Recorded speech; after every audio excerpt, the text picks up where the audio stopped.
তো hey guys, এটা হচ্ছে আমাদের বাড়ি কিউটি হাঁস, আর কত সুন্দর সাদা তোমরাই বলো গাইস। তো ওকে আমি ধরবো বলে একটু ওর গায়ে হাত বুলাচ্ছিলাম যাতে ও বশ হয়ে যায়, আমি পিছন দিয়ে খপ করে ধরতে পারি। তো অবশেষে তাকে আমি ধরেই ফেলেছি।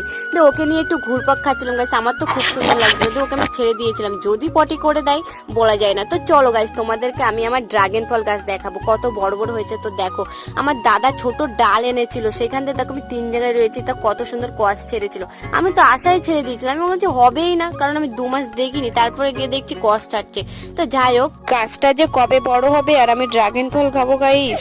তো দেখো গাইস, এটা হচ্ছে আমার বেলফুল গাছ গাইস। তো দেখতে পাচ্ছ কত সুন্দর বেলফুল ধরেছে, আর এটা হচ্ছে আমার গন্ধরাজ ফুল গাছ। তাই এত সুন্দর গন্ধ, হয়তো আমি শুকতেও পাচ্ছি না, পিঁপড়ে যদি নাকের ভিতর ঢুকে যায়।